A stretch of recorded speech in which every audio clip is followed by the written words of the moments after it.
Assalamualaikum warahmatullahi wabarakatuh. Selamat malam. Sebelumnya perkenalkan, nama saya Morgan Pranata,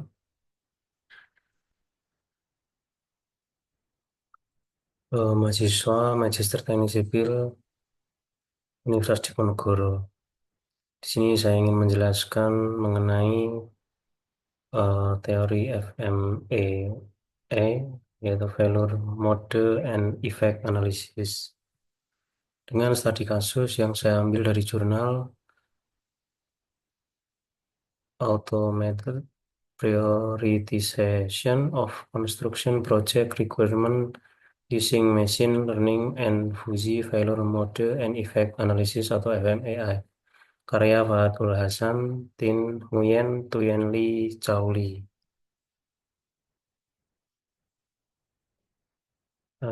Penelitian ini bertujuan untuk mengatasi keterbatasan metode tradisional dalam memprioritaskan persyaratan kontrak berbasis risiko dengan mengembangkan model berbasis data yang memanfaatkan Convolutional Neural Network atau CNN. Model ini dilatih menggunakan data historis yang telah diberi anotasi dengan nomor prioritas risiko fusi atau FRPN yang mempertimbangkan tiga faktor utama yaitu tingkat kerusakan, kemampuan deteksi, dan probabilitas.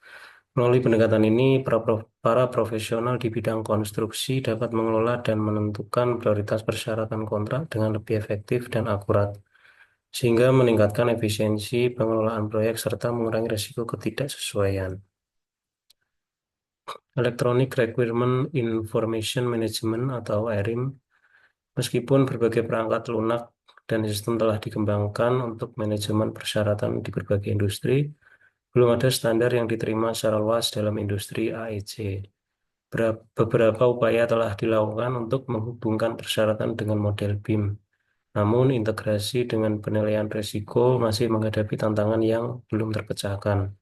Literatur yang tersedia juga menunjukkan minimnya penelitian yang secara langsung membahas prioritas kebutuhan untuk verifikasi berbasis risiko.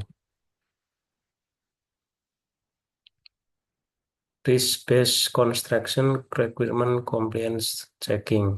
Pendekatan inspeksi berbasis risiko dalam jaminan kualitas atau QA konstruksi semakin berkembang untuk mengatasi keterbatasan sumber daya dan memastikan kepatuhan terhadap persyaratan kontrak. Studi sebelumnya telah mengembangkan model yang memprioritaskan inspeksi berdasarkan tingkat risiko ketidaksesuaian, menggunakan metode seperti analisis fusi dan Bayesian Belief Network atau BBN. Meskipun pendekatan ini meningkatkan efisiensi dan keandalan penilaian risiko, masih terdapat keterbatasan seperti ketergantungan pada data historis yang mungkin tidak selalu tersedia.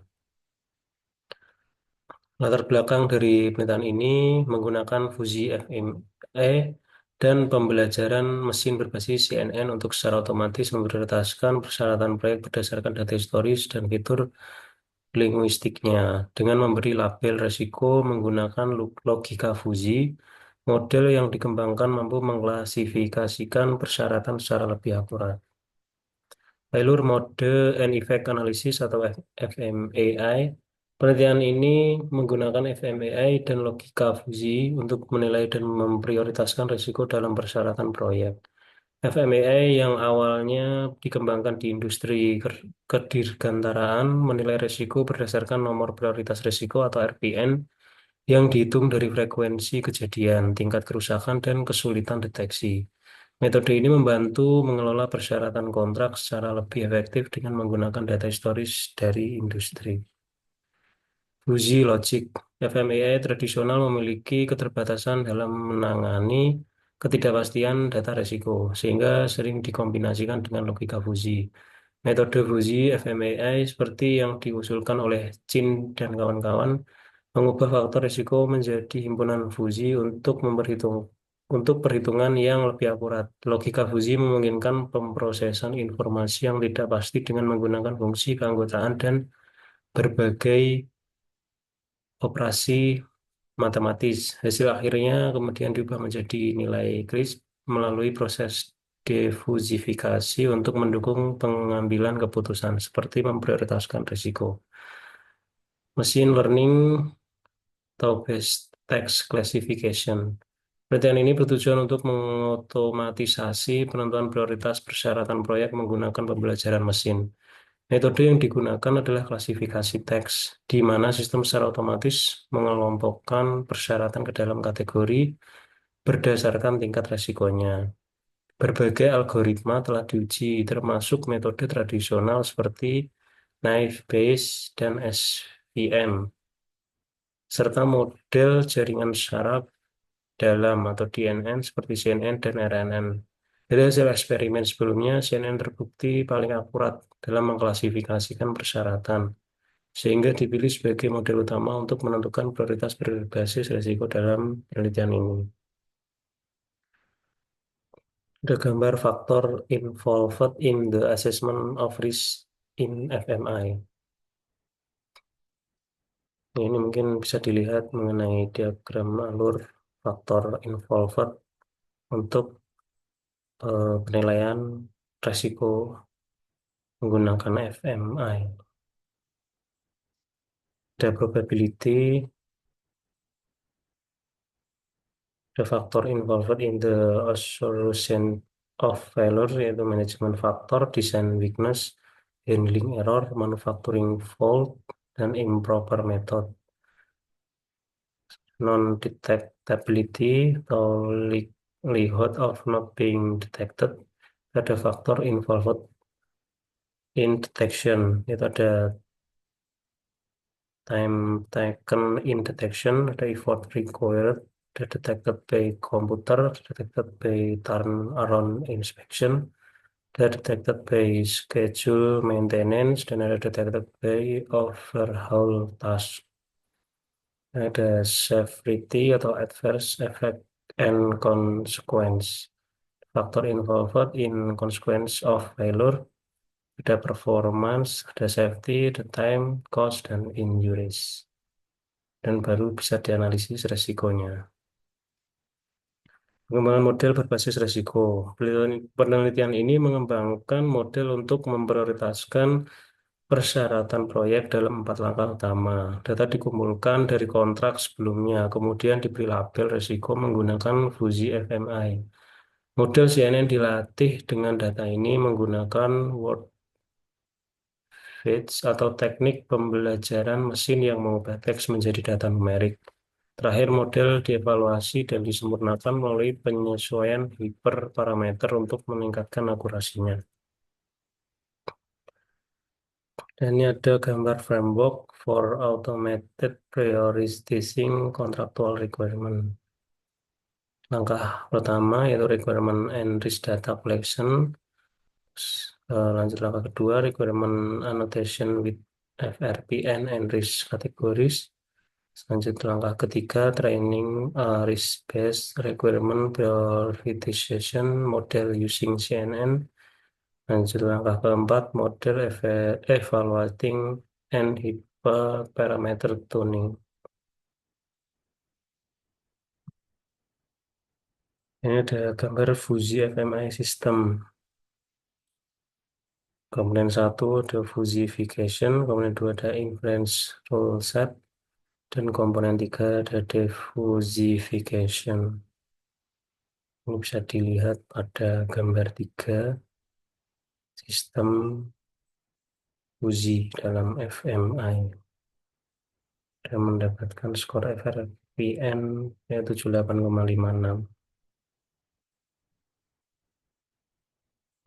Ini ada gambar CNN arsitektur.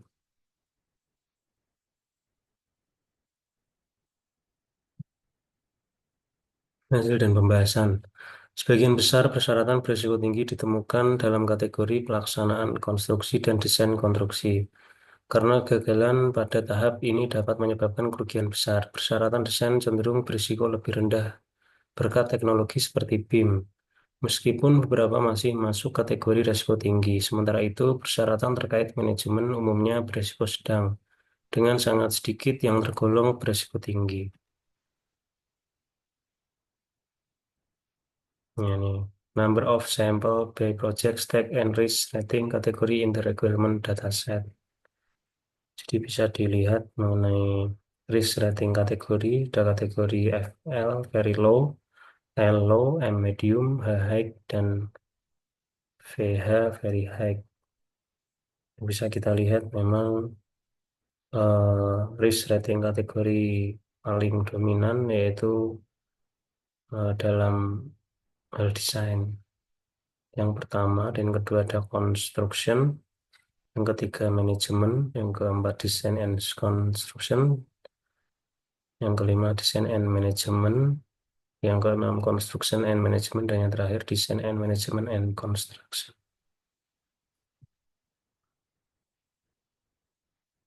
Ini ada gambar fault course validation.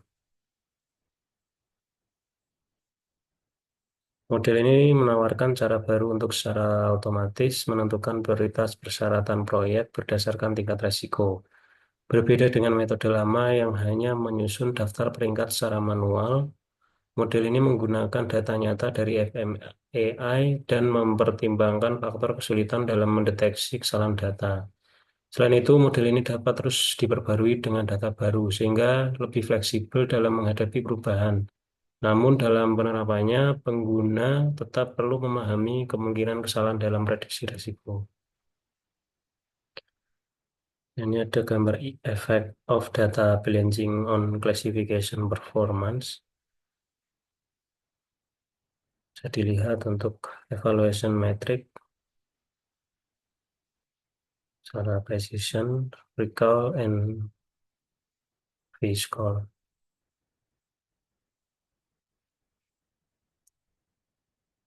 Model ini menawarkan untuk kesimpulan, yaitu model ini menawarkan pendekatan inovatif untuk menentukan prioritas persyaratan proyek secara otomatis menggunakan CNN dan sistem Fuji fMAI. Dengan menganalisis lebih dari 1.500 persyaratan, model ini membantu profesional mengalokasikan sumber daya secara lebih efektif untuk mengurangi risiko proyek. Hasil evaluasi menunjukkan akurasi yang tinggi, meskipun masih terdapat keterbatasan seperti penerapan terbatas pada proyek tertentu dan kesalahan klasifikasi akibat struktur teks yang tidak beraturan. Penelitian lanjutan diperlukan untuk meningkatkan kinerja model dan memperluas cakupannya ke berbagai jenis proyek konstruksi. Ya, mungkin sekian terima kasih mengenai presentasi yang saya paparkan. Sekian terima kasih. Selamat malam. Assalamualaikum warahmatullahi wabarakatuh.